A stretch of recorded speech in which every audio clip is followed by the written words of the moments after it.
I'd like to call this meeting to order with our workshop and this beautiful choir and big crowd to celebrate you. We're going to start with the roll call. Mrs. Davidson? Here. Mrs. Hill? Here. Mr. Forehand? Here. Mr. Bragman? Here. Mrs. Partisani is absent. And now I'd like a motion for adoption of the agenda. So moved. Any discussion? All in favor say aye. Aye. Opposed say no. The motion carries 4-0. Now I would like to introduce our wonderful Mrs. Reed, who's going to get the program started. Perfect. Thank you so much, President Davidson. It really is a pleasure tonight to see so many, it's standing room only in here. The Tigers really show up. I love it.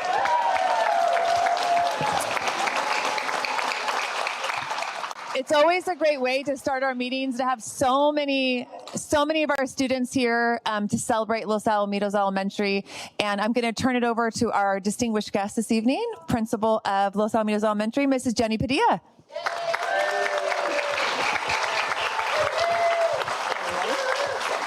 All right. Welcome, everybody. I'm going to start us off with an amazing ambassador and brain buddy, Keegan Farner, who's going to lead us in the pledge.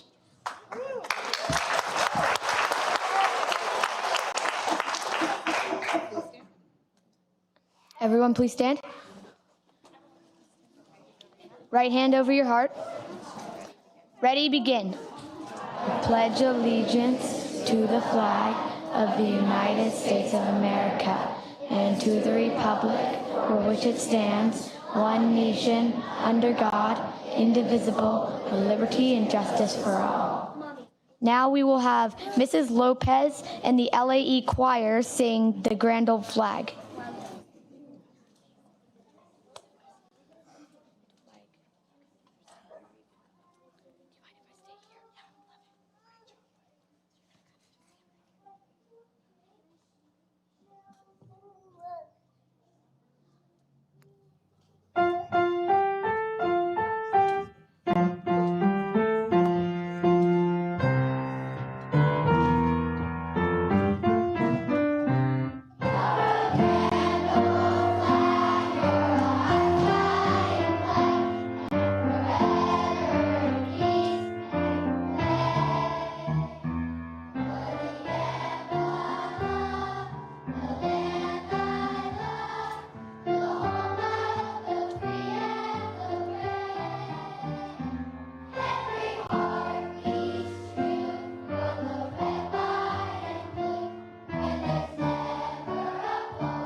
just a minute.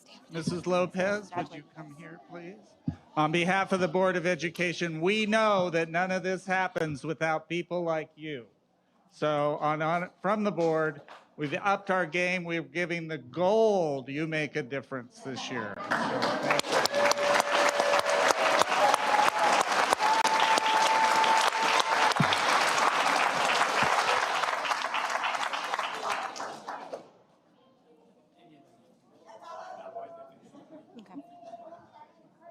I think she told them. You weren't lying.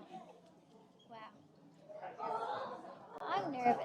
You're going to be amazing. So remember, you have your script, and we are here for you. And I'm going to introduce you every time, okay? But how many are you going to be speaking? So I'll always say your name, okay? Okay, and I get it. Okay, so for ambassador, for the first one, So after so I take the role. And I'll You all were fabulous. I don't think Taylor Swift could have done a better job. You were fantastic. You give yourselves a hand? Yeah.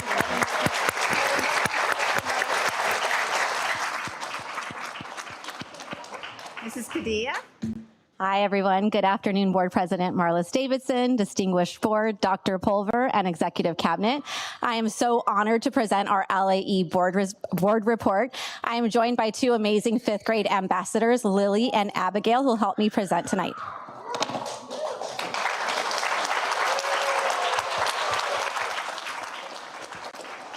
So as you all know, LAE is the place to right? Okay, I was worried that wasn't going to work, but it worked. And it truly is. This is my third year, and it really is amazing. You'll see here pictured our staff. Everything I'm going to share this evening is in large part due to them. I'm very thankful for all of them that are here. Some of them couldn't join us, but they are really a big reason for all the amazing things I'm going to share today. We also have amazing tigers, as you saw with our choir and the students with me. So it's really important that we celebrate our amazing tigers. We have individual and group awards that we give, such as A for the day, or you'll see our students enjoying popsicles with the principal. But you don't want to hear from me. I want to have Lily share some awards that are meaningful to her. Hi, my name is Lily. There are many different awards that can be won at LAE. One of my favorite awards that are handed out are work cards. Work cards are little slips of paper that are awarded when someone does a good deed or they're being helpful. These work cards stand for responsible, observant, takes action, and respectful. When a student receives a work card from their teacher or staff at the school, they can put it in a box at the office, and every week, Ms. Padilla selects a work card winner to receive a prize. Next, Principal's Award. Principal's Award is one of the best awards an LAE student can receive. Only a few kids per class receive it each semester. Students with top grade and overall good behavior all semester long may receive this award along with a spear stick in recognition at the flag ceremony. Okay. All right, good job.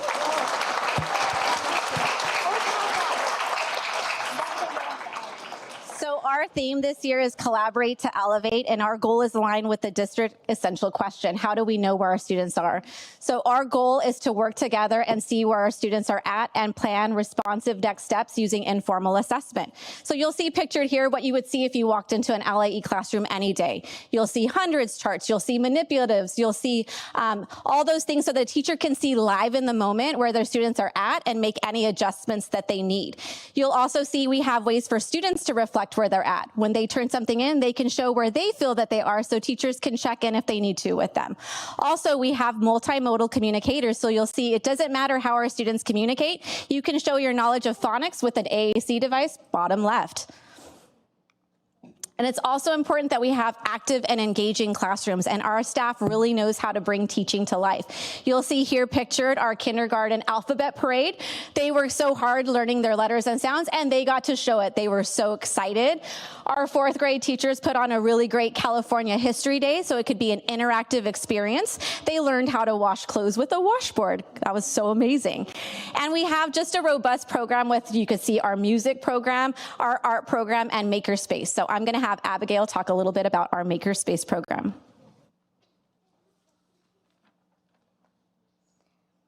Hello, my name is Abigail. Makerspace is very important to LAE students. In Makerspace, we do a lot of fun things, make amazing projects, and learn new skills we can use anywhere.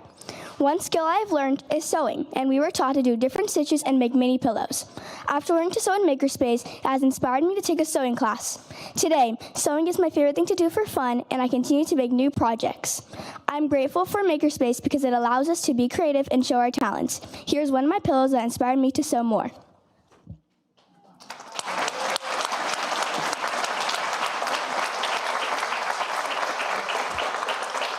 All right, so you'll see a graph of our CASP testing data. It's broken down by grade level and ELA math as compared to the state averages.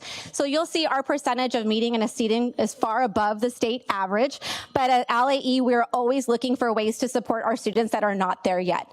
We have a multi-tiered systems of support team, MTSS, that's comprised of myself, school psychologist, wellness counselor, and our lead lab teacher. We're always looking for ways to support students individually through our SST process, and additionally, if they're not making progress in our learning lab.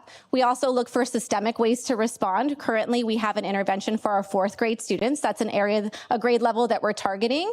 We have an upper grade intervention teacher who's working with them on a comprehension intervention called Read Naturally, and she also pushes into the classroom to provide math support. So we really want to ensure that we are doing more to support the students that are not there yet. It's also important that we have connected classrooms, and wellness is very important. When you walk into our classrooms at LAE, you will see elements of ruler. You'll find in every classroom a charter so that students can show how they want to feel when they're in the class, and also mood meters so they can label their feelings. We also have our well space open 5 days a week, and I'm going to let Lily talk to you about wellness. The wellness space is a great place to regulate and stay calm by playing with fidget toys or going to color on the color wall. On hot or cold days, it's a fun place to have fun with friends. You can play games and feel relaxed. Whenever you go to the wellness space, Miss Eamon and Miss Teresa are the kindest people I've ever met. They are so welcoming to everyone. I think every school should have this program since everyone loves this program.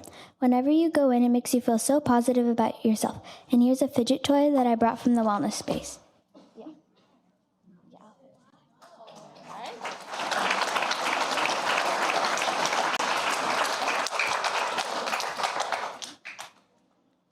At LAE, we have a very multicultural campus, and we want to value the cultures that we have. You'll see pictures of what we recently did with Hispanic Heritage Month. We had recess and lunch activities, we had an assembly, and we also inspire culture through things that we do school-wide. This is our 2nd year doing One School, One Book. So I'm going to have Abigail share a little bit more about that.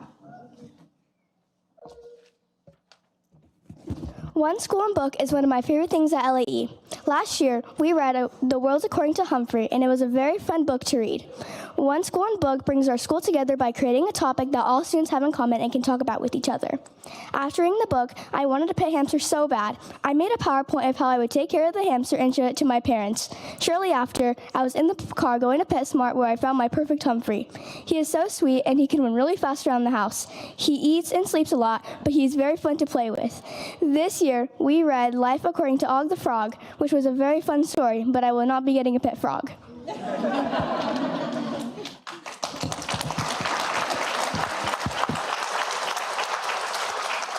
And I just want to personally apologize to all the parents that were asked for frogs, hamsters, and skunks. Hopefully you didn't get asked for skunks, because that was last year too. Student connections are very important. I know it's data the district looks at, and we want to make sure our students are connected from day one. So we have the 2nd year of our TKK signing day. Our students and families come before school starts to sign and commit to be an LAE Tiger for 6 or 7 years. We also have fun family nights like Camp LAE, and I'm really excited about something new that we're doing this year with a LAIF grant. It's called Positive Play and Conflict Resolution Through Basketball. So we saw that our students were getting referrals on the yard during ball games because they just had problems with conflict if the rules didn't go their way. So what better way to do it than with our 2 amazing IAs, John and Ariel, who are our coaches now, and are going to work with the students every Wednesday to teach those conflict resolution skills through basketball. So we're really excited about that this year. And now I'm going to turn it over to Lily to talk about our ambassador program. I'm going to talk about LAE's Ambassador Program. Ambassadors is a program for 5th grade students who are interested in leadership opportunities. My experience with ambassadors has been amazing. I love helping people in all different ways, including making fun content for our weekly video on all things exciting LAE Tiger Tales. All of the ambassadors love helping out at our weekly flag ceremony. The ambassadors help show school spirit and LAE pride. I love how we make projects for ambassadors, like making posters for Family Skate Night, or helping people in the upcoming Veterans Day Assembly. One of my favorite memories so far as an ambassador is when I got to interview people about why they're thankful for our custodians. Me and all the ambassadors are going to continue making LAE the place to be.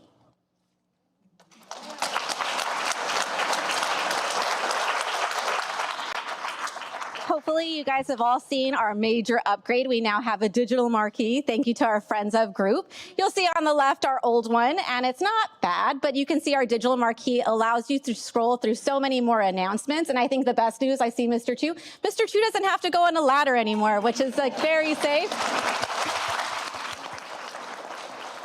You're welcome, Elvia, helping out with the safety. And then parents. I see a lot of parents in the audience, and the parents are the heart of LAE. We're really appreciative for all they do, be it fundraising. We just finished our biggest fundraiser of the year, and we exceeded our goal again of $80,000. So yay, Tigers.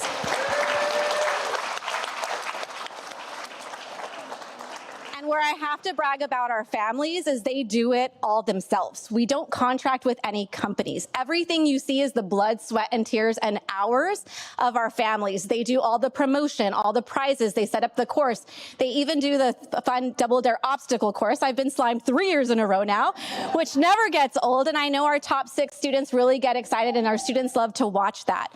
They put on really great events. They support with things like Walk to School. And I'm just always impressed how they want to make our events more inclusive. We have our calm spaces at all our events because we want to make sure all families feel included and have access to our events. Our core values are inclusivity and empowerment. This is our 3rd year having the BRAIN program, which stands for Building Respect for Autism Inclusiveness Now. We have 24 big buddies and 24 little buddies that work together. And I'm going to turn it over to Abigail to share more about our BRAIN program.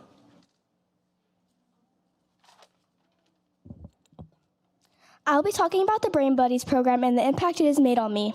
Last year, I had a friend in the program, and I couldn't wait to be in 5th grade to sign up. She told me all about it and all the fun stuff she was doing with her buddy, and I saw her buddy playing with her, and I knew I wanted to be in the program. When I got accepted into the program, I was really happy, and my friends also got in with me. I immediately found a friend, and her name is Leanne. We got to know each other, we learned each other's names. I see her at least 3 or more times a week, and when I see her, it makes me really happy. Working with Dr. Vu has taught me skills to better interact with Leanne. I know how she communicates, her likes and her dislikes, and how to best support her. I'm grateful that LAE offers the BRAIN program because students can learn about inclusion and to make long life friendships. And my buddy Leanne is here.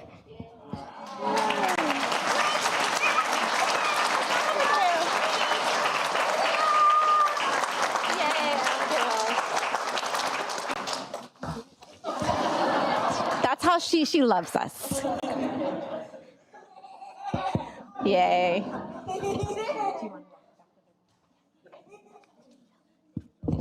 Also important is school communication. We have multiple ways to communicate with our families. Hopefully you all see our Sunday newsletters. Our parents are really good at making digital flyers.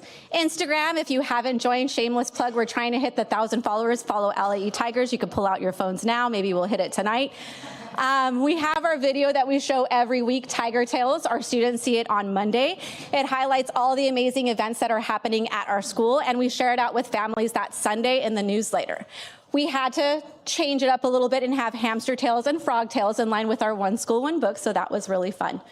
And I think my most favorite way to communicate with families is coffee with the principal. I enjoy getting together, talking about topics like ruler. Recently, we had a meeting about parking. So even though LAE is the place to be, drop off and pick up really hadn't been. So we're working on that. And one thing that came out of it was a lot of planning. And I'm really thankful for our PTA and Friends of group for supporting. You'll see a picture of a sign that was made that came straight out of our planning meeting. So it's nice to see the time we spent put into action and seeing a difference in parking, and pick up and drop off. So I have had to learn to make a lot of videos, and I think our community knows, I think I've gone a little extra with the videos lately. I've learned to make movie trailers, Tiger Tales. So what I have for you to finish off is just a movie trailer. If there was a movie trailer about LAE being the place to be, this is it.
All right, and hopefully I summarized why LAE is the place to be. Thank you so much, everyone.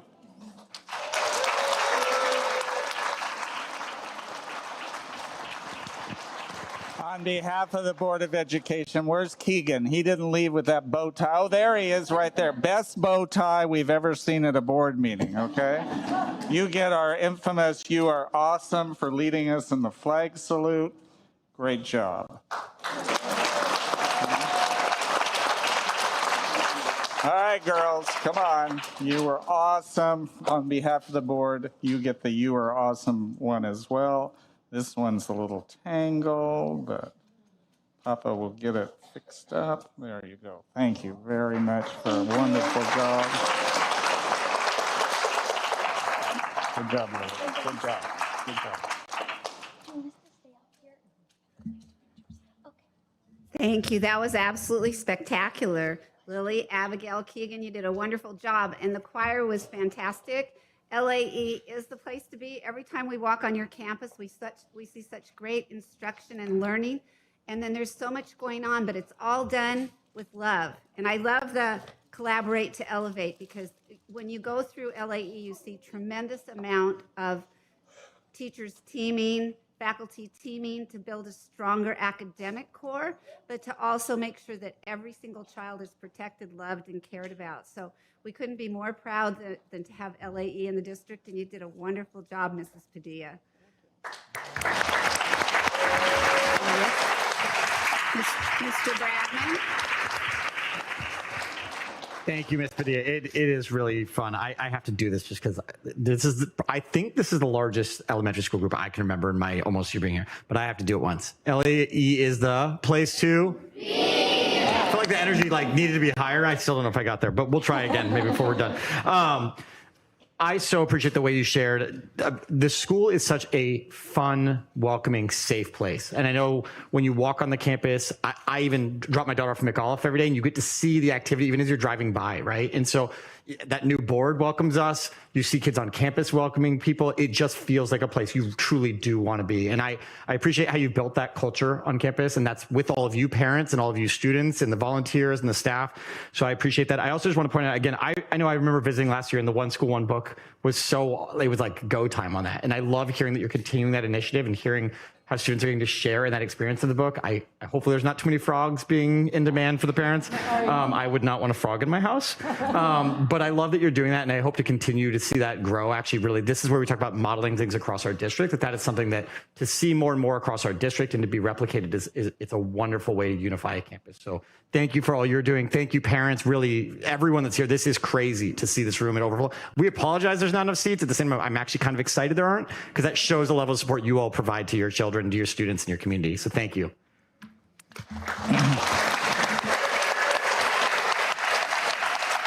Mrs. Hill.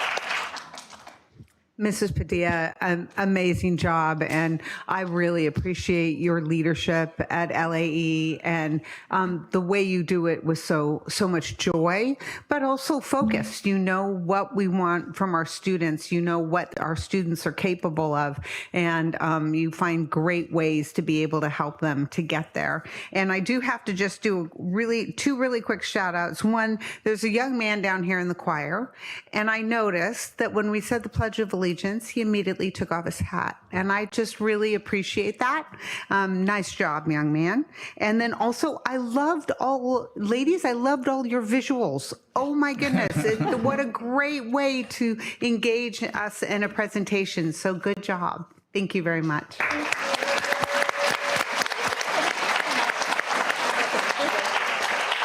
I agree totally with everything that was said, and I am so glad that Mr. Chu is not on that ladder every Monday morning changing that board. So good job, friends of LoSal. Dr. Pulver.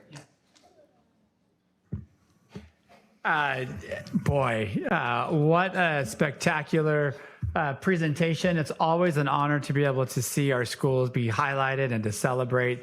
It is an opportunity for us to really see. This is one of the things I always say is that people are the hallmark of this district, and this is it completely personified. here in this room when we see our students, our amazing staff, and our families coming together to really rally behind our youth. I often say that's our secret sauce is how many individuals come together to support our kids. You know, looking at your presentation and seeing the number of staff, that was just overwhelming to me to see that many adults who have their arms ready to stretch out to support all of our students. And that's in addition to the amazing support of our parents, the PTA, the Friends of, so many exciting things to be able to see from a truly a community school. And I think that's what you really see. You see the fabric, you see the vitality of everything that's going on at LAE, from academics to your multi-tiered systems of support, to our ambassadors, to our brain program as well. It was great to see that continuing on to our cultural celebrations, our ruler. But who knew? You know, I don't know. Do those fourth graders need any more practice of washing clothes? Because we might be able to bring some down. And what a great skill to learn how to sew. I'm a 52-year-old man, and I do not know how to sew a button. So I wish I was back at elementary school to learn how to sew. So great job. They're just life skills, passion skills, human skills that are continuing to be developed and cultivated by these amazing students in this community. Thank you so much, Mrs. Padilla. Great to see you. I know this has been special for Mrs. Nadia Williams back there as well. She's always an LAE Tiger as well. So happy to see everyone here.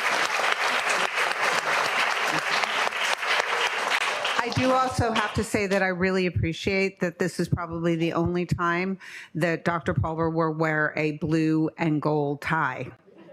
So, because he doesn't wear Bruin colors very often. I love it. Great job. Thank you. Great call. Mrs. Padilla, you have a very special presentation. All right, so this was going to be a surprise, and we tried by getting her here for her granddaughter, but it didn't work out, so it's not a surprise anymore. So I'm going to call her up. I want to bring up Claudia Chaddock.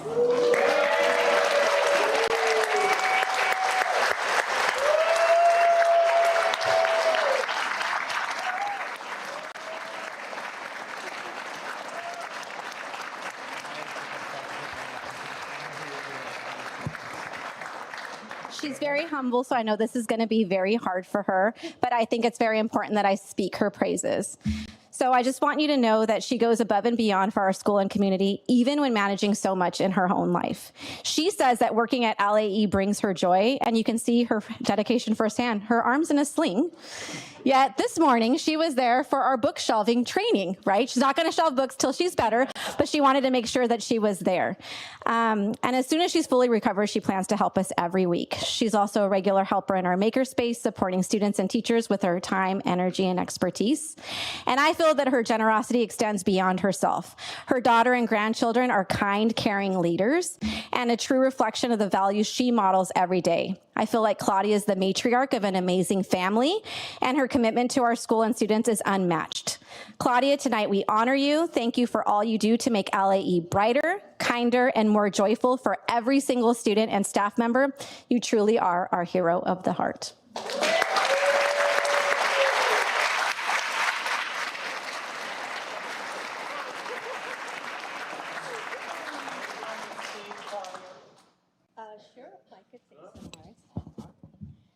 First of all, I want to apologize for arriving late because I had a physical therapy evaluation. So I apologize for that. That's why we ruined the surprise. We need her here.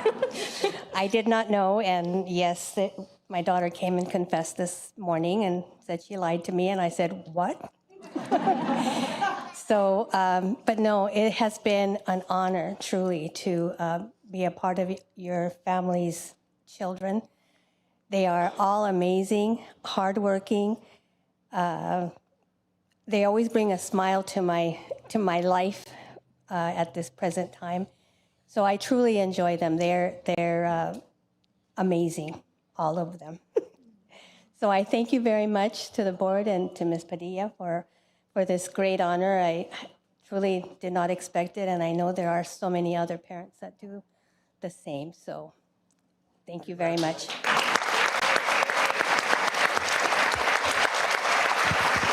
Claudia, guess what? You get a medal. But now that we see that you are a little bit lamed up there, you wear this all the time, and it'll cure that faster than you know, okay?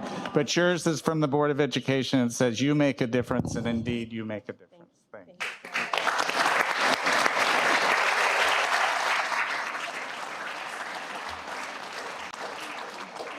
you. Claudia, the grandmas on the board, thank you for standing strong for us and continuing to contribute.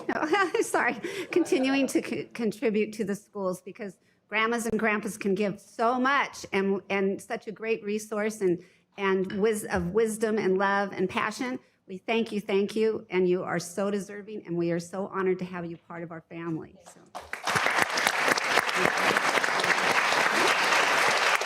Thank you. Now we're going to, okay, oh, I'm sorry, Dr. Pulver. I just want to say once again, thank you, Claudia. You are the best gift. I often say this. The best gift we can give one another is the gift of ourselves, the gift of our time and the gift of our presence. And clearly you do that overflowing. To have this be able to, the LAE only gets to recognize one individual all year long as their official hero of the heart. And so thank you for all that you do. You give so selfishly of your heart. The other thing with this award that will come, you'll be able to try on a special jacket. Only those who have earned the hero of the heart from their school will be able to get it, and we'll personalize that for you. So it's one you can proudly wear wherever you go. Thank you for so much that you give. It really does make a difference. And one of the themes that we have this year that we've really been talking about is how we've been changed for good. Los Al Unified has been changed for good. Our students have been changed for good. And clearly how we've been changed for good is by acts of service and love that you continue to give as well. So thank you for that.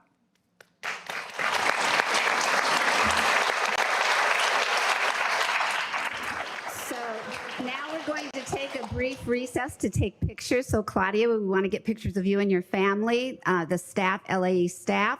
So if everybody will. And our students that spoke. Yes, so Lily, Abigail, and Keegan. And I think we already took the choir. So let's go ahead and get all LAE staff to come on up here.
I'd like to welcome you back after a short recess for pictures. And now we are going into our workshop on assessment with Mrs. Reed.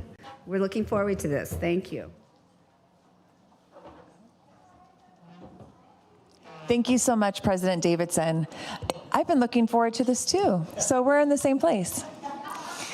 So tonight we're going to be doing part 2 of a series that really focuses on assessment as an instructional tool. And so the focus tonight will really be on collaboration and data analysis and how our educators use data to inform their practices and leverage student outcomes. And so I think it was about a month ago I was here and delivered part 1, beginning of the year standardized assessments.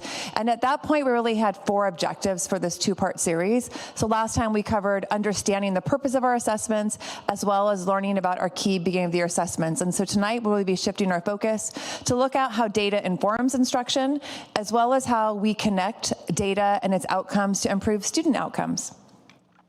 And so just as a review of what we overviewed together about a month ago, we really looked at the purpose of assessments. So we reinforced that assessments really are instructional tools and are the first step in best first instruction. They're not just accountability measures. In fact, tonight what we're going to be talking about is if we use them solely as accountability measures, we really have wasted our instructional time.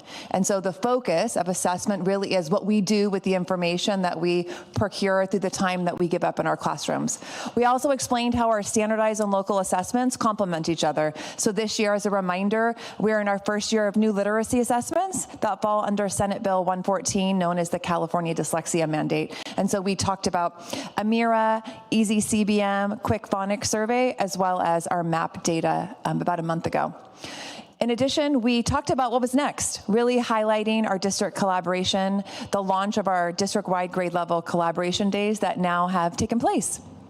And so as we enter into part 2, using data to inform instructional practices, we're really shifting from understanding our assessment tools to exploring how teachers use the data gathered from these assessments to inform and improve student outcomes across the district. And so we have now facilitated 6 separate collaboration days with each of our grade level teams, as well as with our middle school 6-8 English, 6-8 math, and our high school grade 9 and 10 teams, our English teams, as well as some course-specific mathematics teams at the high school, which included Intro to Algebra, Algebra, and Geometry. And so really we're investing in time and structures that allow teachers to really move beyond testing and to take actionable step towards instructional planning. And so the idea is that we're setting our teams up at the school site levels to be able to interpret data and use that data ongoingly through the school year in a system that really does improve student outcomes and really makes best first instruction the most effective part of the school day as possible. And so our assessment days really focused on the use of our NW MAP assessments. And so we give those in grades 2 through 10. And as a reminder, it's an adaptive online assessment where it really does take students to a fallout point. As questions get more difficult, students either get them right and they continue to increase in rigor, or as they get them wrong, it really levels out to find exactly where their instructional level is, both in mathematics and English language arts. And so we are giving that 3 times a year, and our beginning of the year assessment cycle ended in September. And so we'll be using this data not only in our beginning of the year, but middle of the year and end of the year sessions to help look at and track growth over time for our students. So that's really is the big picture for us here at the district level, is to make sure all students really are showing growth throughout the course of a school year. And so just as a reminder, the metric that we use from MAP is called a RIT score, or a Rausch unit, and it's a stable score used by MAP growth. I like to think of it like a location on a learning ladder. The scale is continuous. It's really not tied to a grade level. A RIT score of 210 means the same thing in 3rd grade as it means in 7th grade. It's tied to skills and deficits or successes of where a student is at when we attach that RIT score to grade level content standards. And so the RIT range from kindergarten through 12th grade really runs from 100 to 350. So although we only give this assessment 2nd through 10th, this assessment is used nationwide in multiple places, beginning at kindergarten and through 12th grade. And so we were really specific on our outcomes for our professional learning days. As you can imagine, we spend a significant amount of funding and a significant amount of teacher time to have all of our teachers meet here at the district office and spend a full school day together. So I do want to give a lot of praise to my counterparts in my office, our Director of Education Services, Melissa Davis, as well as our Coordinator of Educational Technology, Mr. Dan Bennett, who co-facilitated different components of each of these days with our teams. And so we really had 4 main outcomes we're hoping for teachers when they would leave our day: that they would identify class and individual student needs by instructional area, that they would redesign whole class instruction and draft small group plans for the next 6 to 8 weeks, and they would align their plans to their current unit pacing guides when we looked at what was upcoming next in their teaching cycle from September until the end of December, and that grade level teams or course-alike content teams would set 2 to 3 grade level instructional priorities that we would monitor through the course of this year and then recheck in at with our middle of the year assessment. And so part of the day really started by establishing norms within our teaching community. And I think it's really important to acknowledge with teachers who spend such amazing time with our kids and give 110% of themselves, that when we're talking about the data, sometimes they can feel personal. And so we did spend a significant part of the morning really talking about what this work would look like so that we continue to reinvest in a culture that puts student outcomes first, and where we acknowledge and focus on students and not adults, and we use data as evidence of what we need to do and not what we haven't done. And so each of our teams that came through, we did spend the morning talking about staying action-oriented, really collaborating and not comparing, celebrating strengths as well as needs within our data, looking for patterns before solutions, and then also focusing on assumption of positive intent. So part of data is knowing that it's going to lead you to ask more questions, right? It's not always about finding the answer. It's about asking the right questions. And so we always have to come in with the mindset that everyone has a positive intent when they're asking questions. So it's really about that seeking to understand. Mrs. Reed? Yes. Can you explain, because I didn't understand more, what is focus on students, not on adults? It's that the data is the data, and it's not the data because of the way an adult interacted with a student.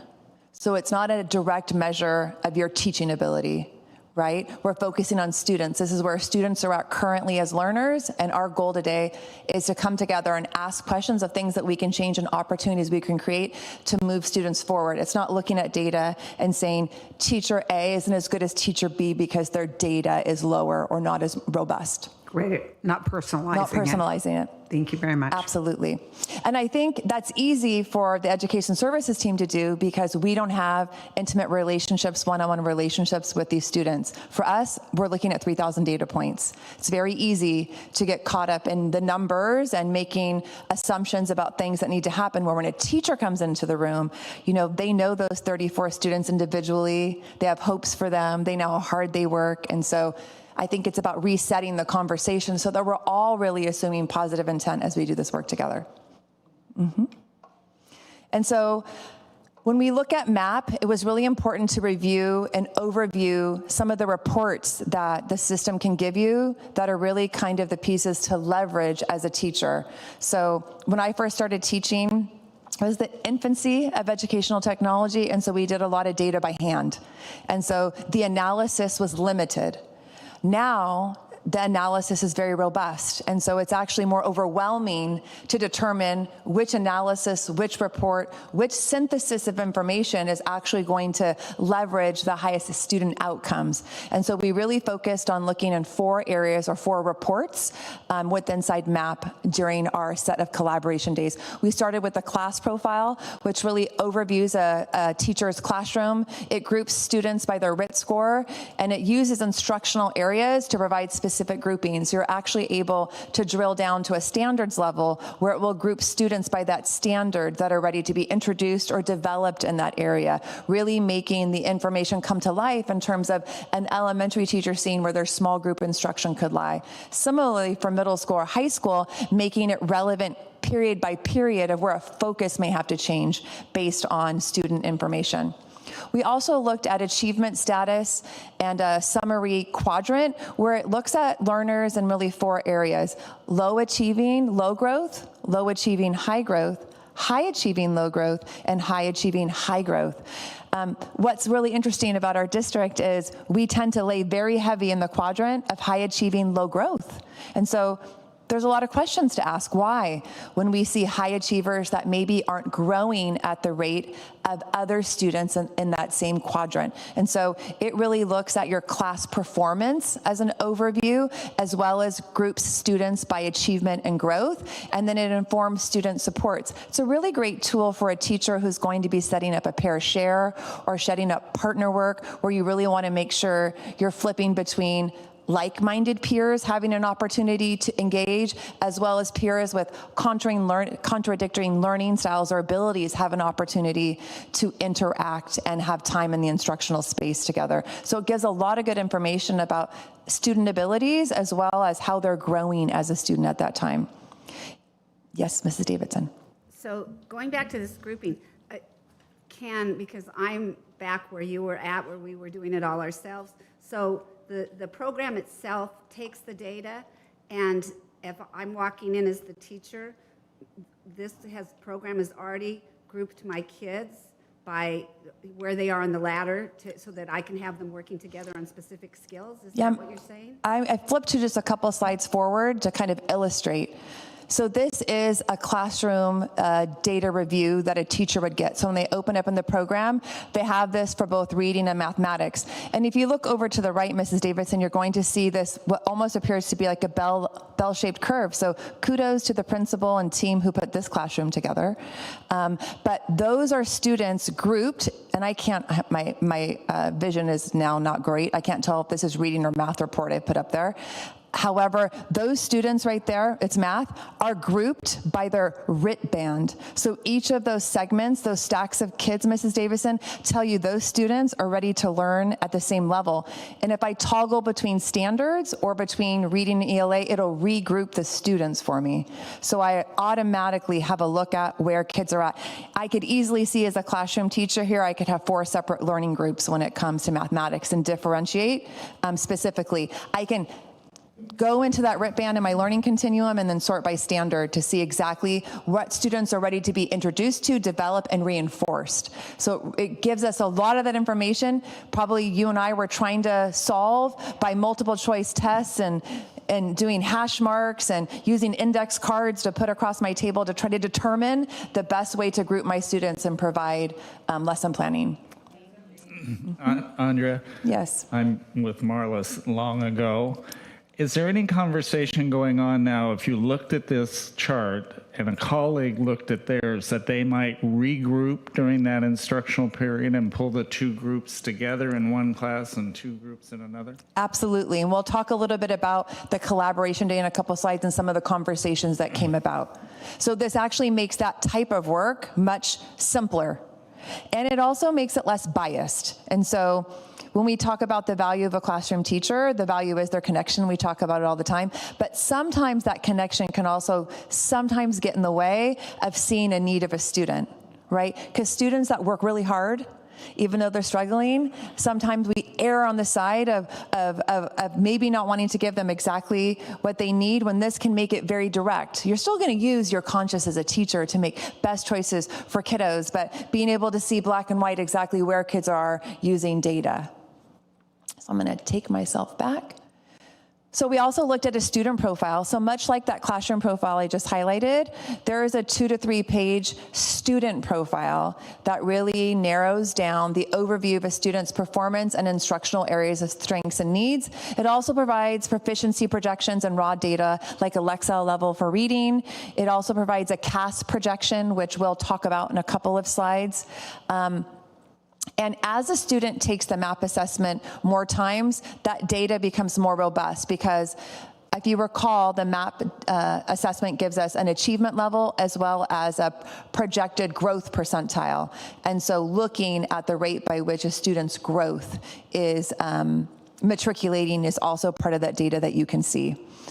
We looked at the learning continuum. So you want to think of that as like an open continuum of standards that are designed in RIT bands, so that if I'm working with a student in that column of RIT band we looked at, I can go into my learning continuum, look at that RIT band, and I can scroll down to the standards that are ready to be introduced to a student that's at that learning point. And so that learning continuum really does reference RIT bands and then skills and standards. You can actually toggle on the computer if you want it to show it in skills. So I'm going to maybe do some strategy groups in reading where it's very specific, like students are working on rhyming, they're being able to identify an author's voice, versus the standard where it literally says Common Core State Standard 2.1.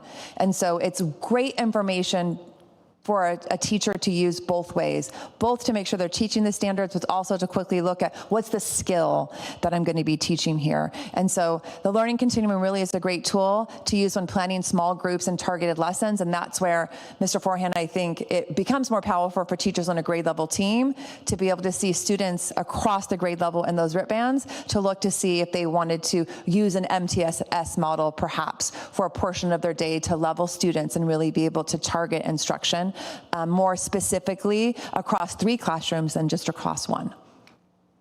And so, as you can imagine, there are numerous reports. And so we've also been generating some resources and education services to support teachers. And so this is just an example of that. This is an NWA MAP growth report cheat sheet. And this is just the first half of that, where we've taken the report name in the left-hand column, what it shows to remind teachers, like, this is what you'll get, and then the best use case. This is the best report to go to if you want to determine small group learning planning, if you want to use something for a parent conference or an IEP, if you're building groups for engagement or growth strategies or student goal setting. This is a great report to go to, so that teachers can become familiar with using these resources. I think we see our job in education services as how can we maximize the time more efficiently and effectively when teachers sit down to do collaborative planning. Because what we don't want when teachers have an hour together to plan is that they spend 40 minutes trying to figure out where the information is that they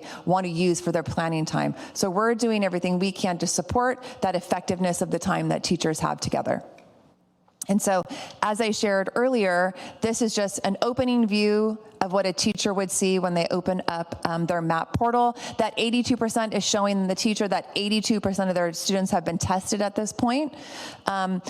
Across where we see those stacked up student names that we've blurred out, those are students that are grouped by their RIT band, which means they're ready for the same instruction in those bands. And then what the teachers would see below is a listing of all of their students in their class from high to low. They can toggle that from low to high. It also shows there the percentage of rapid guessing a student may have done, as well as the test time of that student, because obviously with an administration, if you're seeing a data point that doesn't make sense for a kiddo that you have information on that you've been teaching for the last month, you thought it'd be much higher, and then you see they're at 25% rapid guessing, that's a great opportunity for a teacher to have conversations with students about test-taking strategies and not rushing through and making best choices. Something that's great about MAP is it also has this feature that we have turned on, where if a student is rapid guessing, a prompt will come up during the test, and it will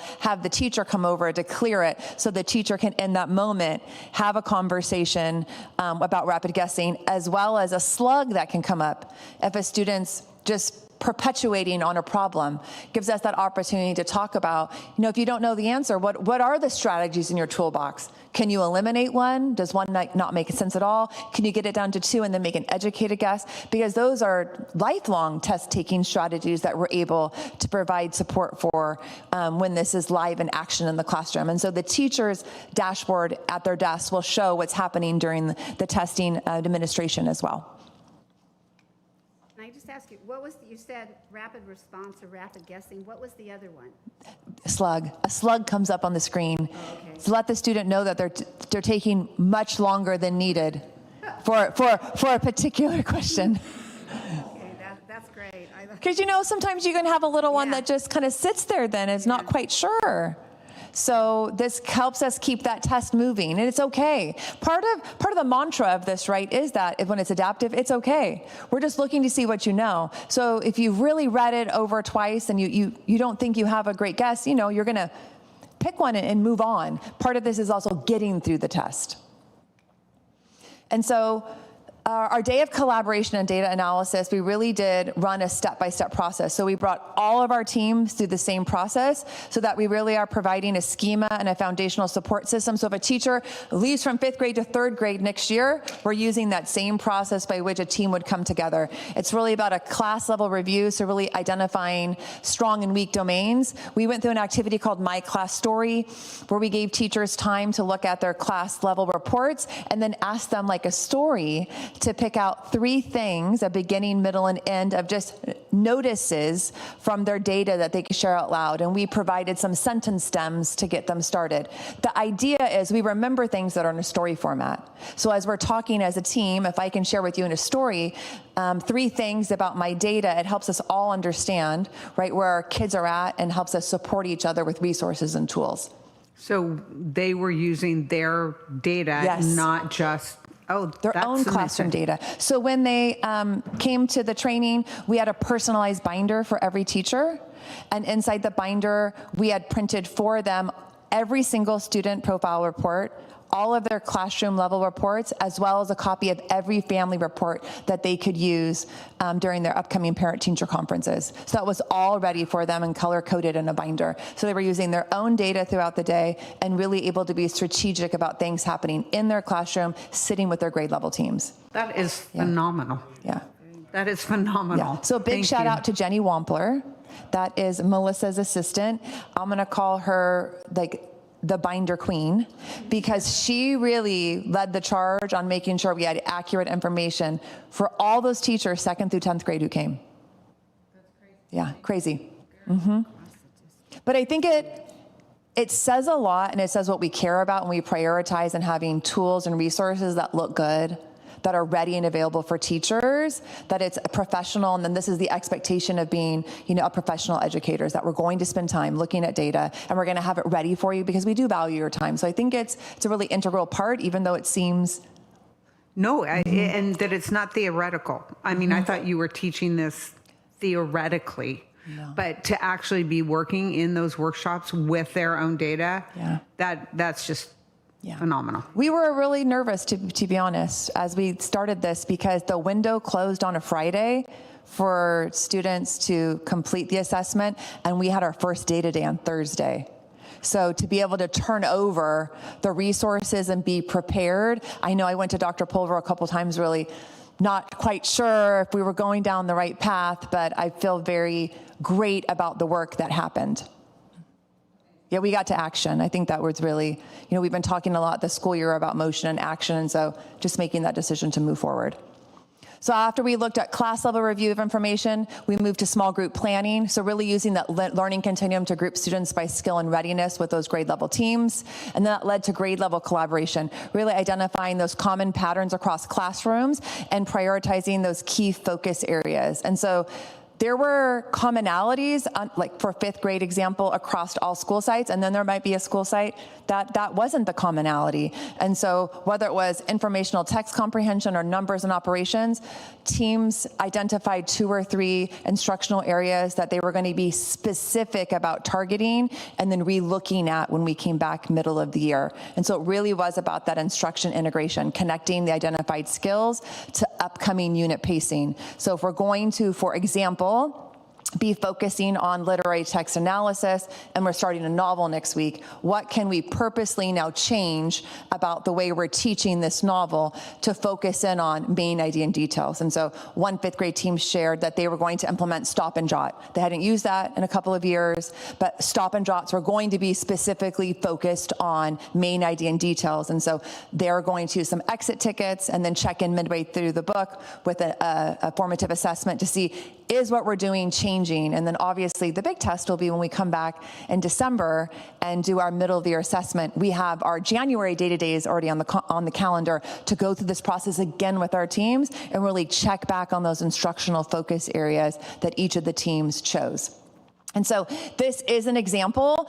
We created this action plan template that we gave to teams when they chose their focus areas. And so you can see this team chose a focus area of informational text, And the evidence from their MAP data was that 55% of students below grade level in written informational text, so it was a weakness in main idea and details. And so what was going to be their instructional strategies and approaches? Whole class direct instruction, they were going to move to a shared reading of their Martin Luther King unit, that's Module 8 and Houghton Mifflin Harcourt.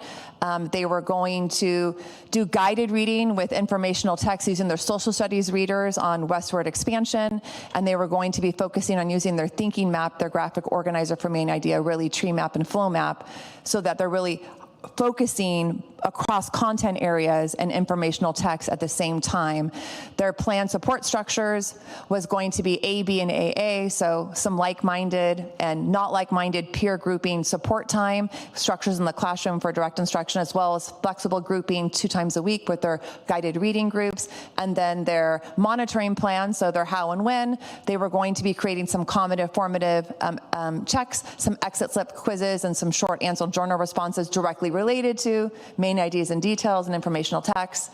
Their PLC check-in was going to be in 4 weeks, the first week of October, and then they're going to revisit in their winter map analysis in January as well. So we walked teams through creating 2 or 3 of these instructional goals that were grounded in data that they saw across the grade level, and they could use as collaborative time during their PLC time. And so every teacher or every team left with student groups based on specific instructional needs, 2 to 3 grade level instructional priorities, an integration plan aligned to upcoming units and pacing guides. So it's really not about using the data to redo your scope and sequence. It's about using the data to say, here's what we're teaching next, and here's tweaks we're going to make and how we're teaching things to improve components in our data that we're going to be monitoring. Integration plan aligned to the upcoming units and pacing guides were also supposed to be something that wasn't out of the ordinary. So what we don't want teachers to think is that you come to one of these days and all the planning work you've done is out the window, right? You're having to revisit and redo everything. It's absolutely not what we're asking for. We're asking for small changes in areas where we see the data needs support. What are you already teaching? What are you already introducing to your class? And then how can we change how we either deliver it, assess it, or the time we give to it with like task complexity to hopefully see a change in some of our data.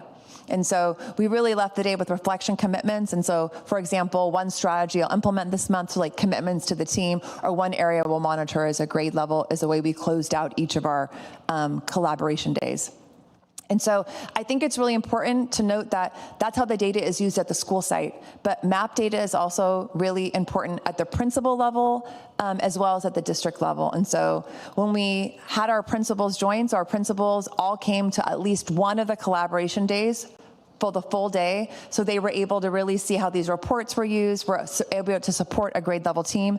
Some of our principals came to multiple grade level days. But really the purpose for a principal with this data is to be able to lead data-driven instruction and continuous improvement, to analyze school-wide trends, right? To review MAP reports, to identify grade level and subgroup performance patterns so that when they're working with their support staff, their school psychologists, their committees, really looking at how does this affect interventions that we're doing? You know, what are we seeing in terms of CASP data that may mirror this now, or holes that we may have, to guide teacher collaboration, so facilitate grade level department meetings focused on interpreting data and setting instructional goals, to monitor intervention effectiveness, whether that's using WIC growth data to evaluate tier 1 or tier 2 supports, to really inform family communication. So this is our first year sharing our family reports with our 2nd through 8th grade families. And so our elementary parent-teacher conference is just wrapped up, and all of our parents received a family report that shared their students' beginning of the year RIT score and information in both math and reading. And our middle schools are actually going to tack it slightly different. They're going to be mailing home on October 27th all of the family reports, and then hosting a Zoom with Mr. Castillo and Mr. Quartermars to answer questions from the community about the family growth report and MAP assessment testing. Moving forward, those assessments, those family reports will come home in the backpacks of middle schoolers, but this first time we really wanted to make sure every family received one, and then there was an open opportunity for families to have a Q&A with the teams as well. And so ultimately, Mrs. Davis will be working with our principals to also align their school plan for student achievement with our MAP data, since that is one of the components that we have written into our SPSAs. And then here at the district level, Mrs. Reed, I was just going to say, I know as a parent, I got that email about that meeting probably right before we started this meeting today. So I know that that's exciting. I think there's a lot of questions about like what it means, and even as a new middle school parent, like where does this go? How do I use it? What do I do? So I appreciate that, and I'm really hopeful that we'll have that. Will we be able to record that meeting and share it out with parents if they want to? that's a great question. I'll have to find out. That If wasn't it's something we possible, it talked might be about good. yet. Just knowing a Monday night might be hard course. for some folks, but I know that. That's Yeah, really we're definitely going to be putting together an FAQ Okay. to send out post that. So then here at the district level, right, this data is really valuable for us because we don't know these students individually, and we're trying to make big decisions about programming, professional development, coaching, and areas to support. And so for us, having this data really is about ensuring equity, consistency, and then strategic alignment across the schools. It helps us track progress by growth, site, and demographic group, as well as identify strengths and areas for targeted support when we look at the professional development and the coaching support that we give. It also helps us support our professional learning. So it helped to design and lead the teacher trainings like the MAP data collaboration days, where we focused on using the data to inform instruction. It helps us allocate resources. So different schools have different needs. And so this helps us have a great lens about where to put more, where to put less, how to shift some of the resources we have to make sure that our intervention programs, our instructional materials, and our staffing are really going to where the greatest need is. It helps us predict assessment outcomes, which we'll look at in a minute. So using MAP, the MAP CASP correlation data to help forecast our proficiency rates and maybe adjust instructional focus.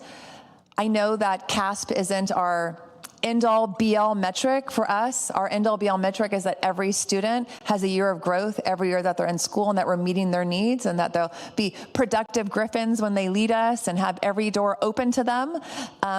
But we also want to make sure that we're painting a great picture of the teaching and learning that happens inside Los Al Unified walls, and value the teacher's time and how hard our parents work to support the learners when they're in our classroom. And so it also helps me report to the board, communicate progress towards district goals in literacy and mathematics, along with eventually using longitudinal MAP trends when we've been giving this assessment for multiple years to look at how choices we made in curriculum or professional development may have impacted the way students learn.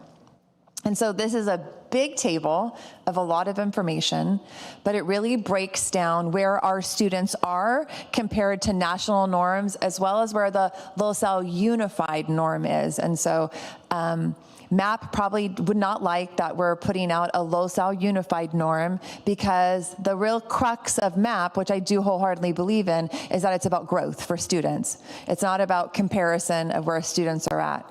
However, I don't know a way to share data and information without giving people some apples to apples, oranges to oranges benchmark of comparison, especially when we're talking about a Roush unit that really isn't a common everyday term for people that aren't in the field of education. And so the way to really look at this chart, and this chart was on the back of a letter that I wrote to families that went home with every family MAP growth report, and we'll go home with the middle school MAP growth reports as well, that share with families what MAP is, why we're giving the assessment, how often we will, and then how to read this chart.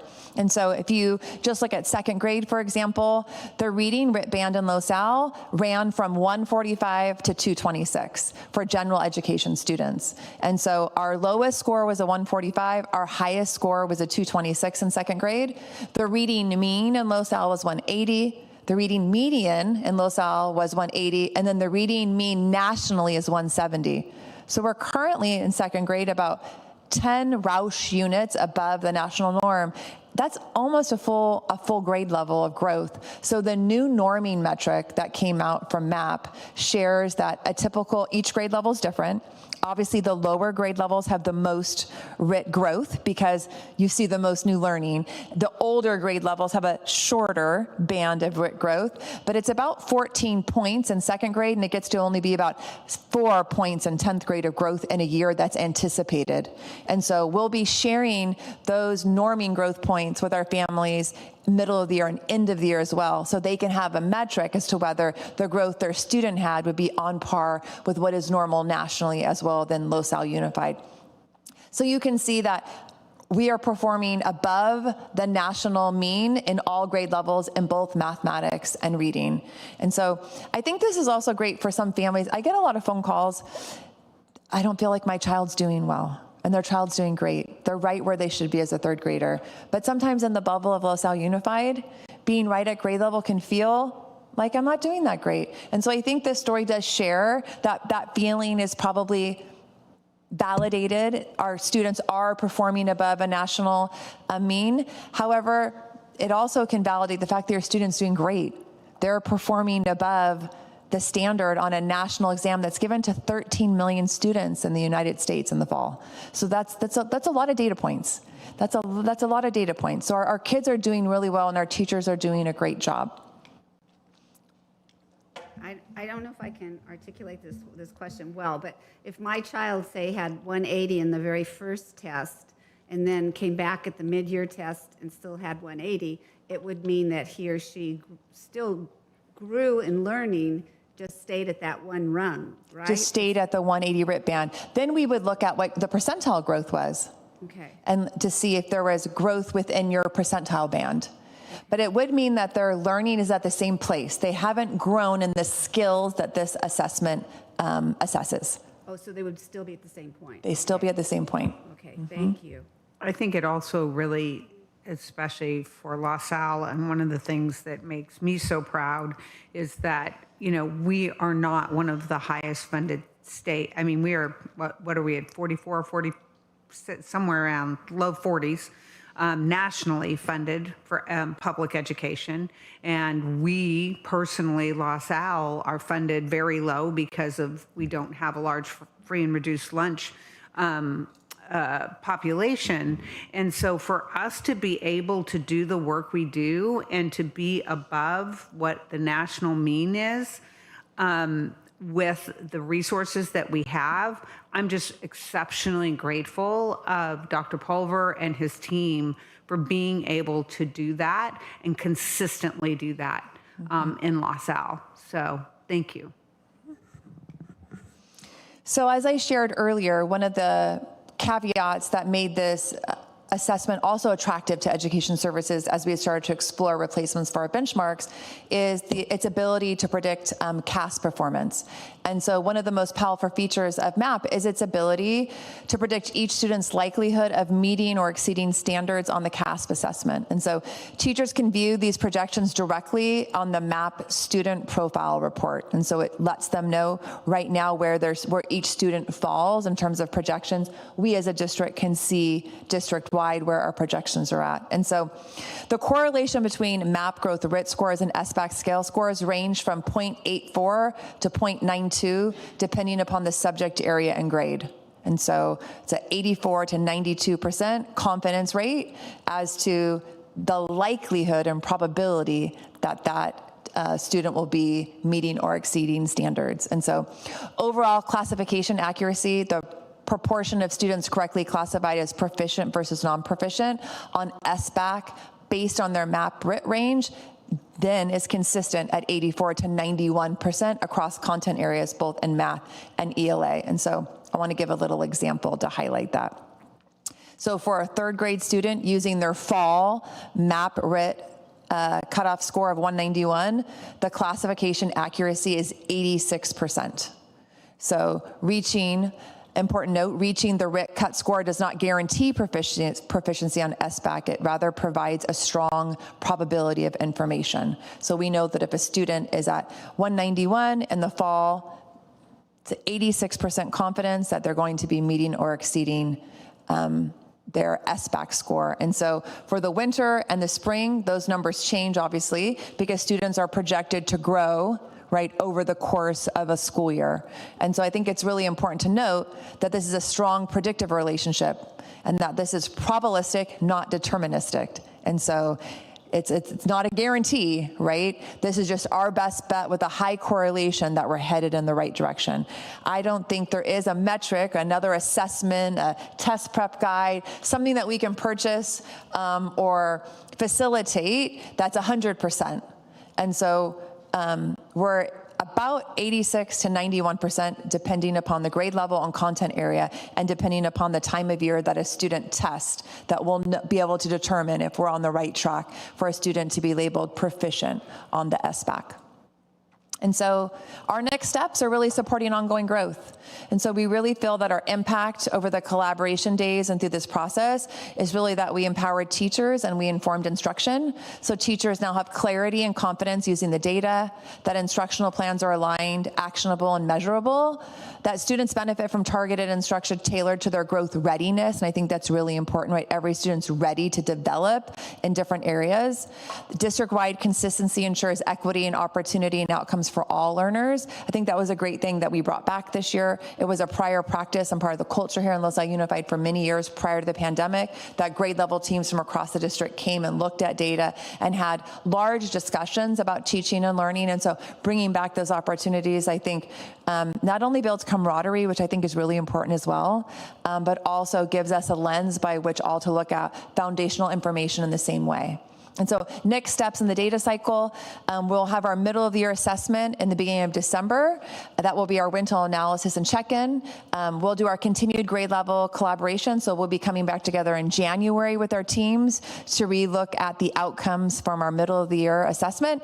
And then education services and site leadership teams will be providing follow-up support and refresher trainings along the way to help PLC teams at the sites really continue to be more effective and efficient at using this information. So I'd love to take any questions. Oh, good. No, I just think your brains and the brains of your committee, your staff never stop working. Every time I had a question in my brain, you answered it within the next 10 minutes. So congratulations. Thank This you. is unbelievable amount of work. Thank you. I so appreciate you sharing this. You know, I'm an advocate for map testing. I think it's great. It's a great tool that I use. One question just about, as students are coming into our district, if a student enters our school in October, they've missed the fall window, are we having them take, is there a certain cutoff time where we're going to try and still have them take it 3 times, or will we just move them to the next window? It'll just be middle of the year, end of the year. Okay. But great question. So obviously, the last 5 years have been interesting in education, and we have come back to really wanting to focus on our data. But I also get concerned sometimes doing that where, you know, we hear out in the community things like teaching to the test and staff being concerned that that's our complete focus, and our focus isn't moving our students forward and wanting them to change. And I just want to say how much I appreciate how this aligns with you're not throwing the baby out with the bathwater. You're saying we do great things here, but how can we better throughout the year be focused on that and evaluating that so we can make that move within what they are doing, and not just shifting the whole thing. And to me, that is so incredibly powerful, and that also allows us to be able, I'm hopeful, to get the best results faster than trying to starting from ground zero, if that's what it came down to. And also really appreciate the time and the focus with our staff, and that I know this is a lot, but you're really walking them through it and giving them things that are really actionable that they can take away. And that is so incredibly powerful. So I'm really grateful that we found this and the great work that you and your team are doing right now. Well, I really want to thank the board for keeping the main thing, as Dr. Kropp used to say, because it can be very difficult, you know, for everyone on the education services team when you see an outward measure like CASP and you know how well our students are performing when you look at other metrics, in particular as our students traverse to the high school, that your focus has always been wanting all students to learn and not teach to a test, but teach skills and strategies and really learning concepts that benefit students as they grow, grade level to grade level. And I don't think they're mutually exclusive. I think that we're always working to find a way to, of course, highlight our students in the best way possible on a CASP assessment, but at the same time make sure that our instructional time really is vested and valued in what's best for instruction and teaching and learning for kids. So I want to say thank you as well. Well, and what I really appreciate, because when we were talking about going back to when we first started state testing back in the early 2000s, we were trying to identify the holes, the standards that needed to be addressed, but then we were buying workbooks that some of them had great passages, but when you went into those workbooks, you were missing out on what were the grade level texts and readings and the history that we, like you said, they're going to be using the Gold Rush units to look at informational text. They're going to be reading about Martin Luther, they're going to take the Martin Luther King unit out of the language arts text. Those books we're buying because we value what they say become the tools by which we go back and teach the standards. And that's just phenomenal. That's not teaching to the test. It's just addressing specifically needs and standards within the work that we're supposed to be doing. So I don't know how you organized all this and put it together. It is incredibly phenomenal. And I think teachers, while, getting this binder of every single one of your students, I would so appreciate that. Our 8th grade, our middle school teachers now have lost that English reading. Now they have all English classes. So that's really more students. And so you are making it so much easier for them to address the needs of those individual students and saving a ton of time that it could be very exhausting. So thank you very much. Well, it's really to Incredible. the whole team as well. So I have an amazing team: Mrs. Davis, Dr. Bennett, Mrs. Grandin, Ms. Cruz, our administrative assistants. Everyone really has to get 100% engaged to pull off 6 full days like that. Couple of things. One, just a reminder, at our State of the District, we talked about how 87% of our budget is people. And so that does not leave a lot of dollars to help in other areas. So we're talking about 13% of our budget, and part of that 13% is the investment in MAP, assessments like these cost dollars, releasing our teachers for these days, multiple times throughout the year to have a full day to not only look at the data, but to assess it as well. And so, when we're a lower funded district, it gives us even a smaller portion of funds to be able to really kind of invest. And that's why I think it makes such a difference to have incredible teachers, incredible staff who really can be a difference.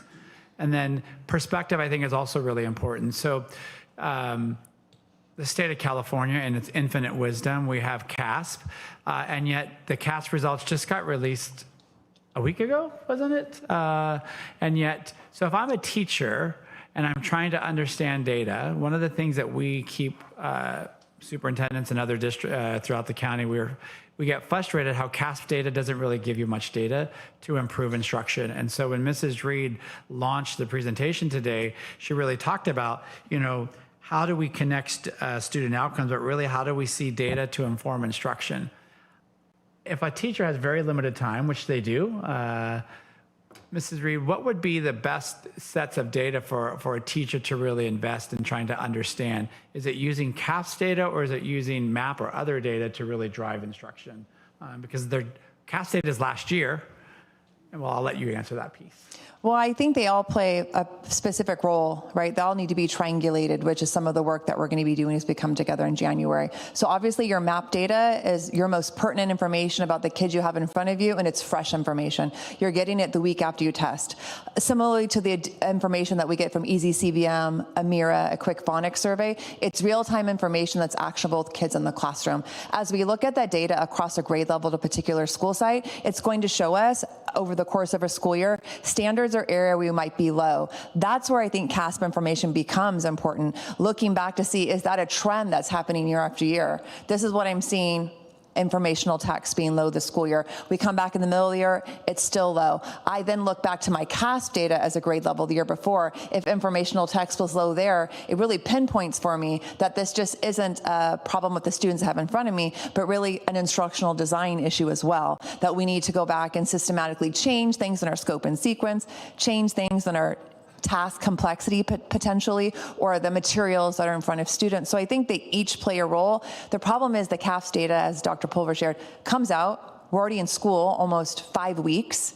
It's for the students that were in the grade level before. And even if I get the information from the students that are coming into me, it doesn't drill down to the standards level. CASP or SBAC information only goes to the claim or target level. So it can identify skills, but it's kind of late at the game. And then the scale scores move around from proficient to not proficient. And so it's not a stable metric like the RIT, the Roush unit is, that we know we're getting equitable growth over time.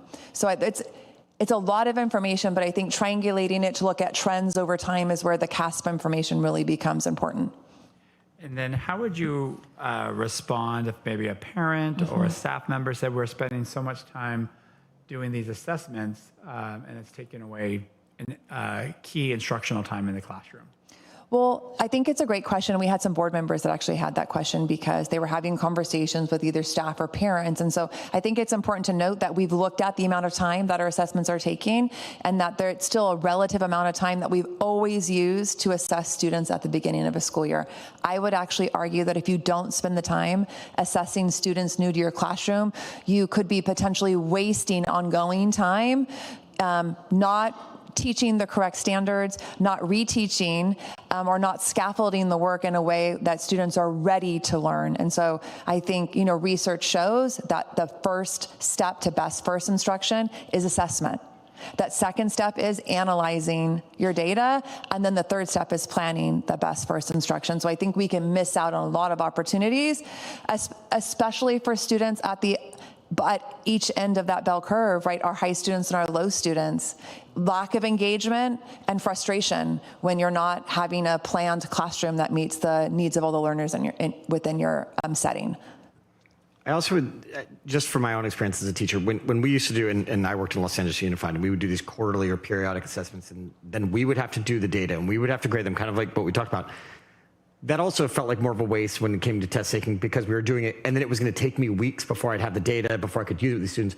You're doing this map testing, and while we're going to have periodic PD time, teachers can use that data when they walk out of the room, right? And so I think that's really impactful. And when it goes to the CASP question, I think I love that this also, CASP is that snapshot of where they were last spring, but you have an actionable data with your class where you can do the grouping like you showed us on the slides, where CASP, I'm trying to figure out, they were in this class, what am I doing? Here are my 32 kids. I'm going to group them into AA, AB, whatever it might be. So I love that they're using it. I get that it feels like sometimes we're over testing our kids, but we've always been assessing them. It's just a different kind of assessment with quicker, actionable data.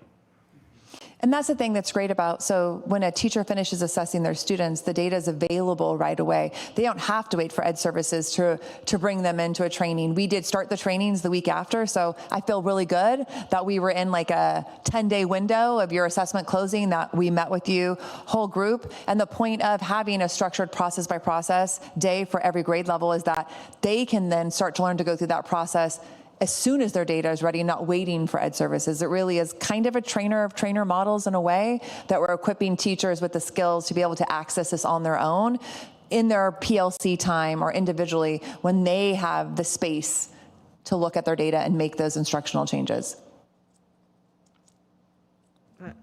Anybody else? We really thank you. We, as a board, we ask that you look at test scores, that you look at assessments, and that we moved from the wellness after COVID, where we were directing so much at mental health, and the teachers were calling for more focus on academics. And I feel like we as a board have to absolutely applaud you for responding in the most incredible ways that are actually, I mean, you could write the book. You could write the book. So thank you so much. And Melissa, thank you. And Dan Bennett and your whole team, thank you so much. Do we have any public? Okay, with no public comment, we will move into closed session to address labor negotiations and faculty work or student discipline and employee discipline. Thank you.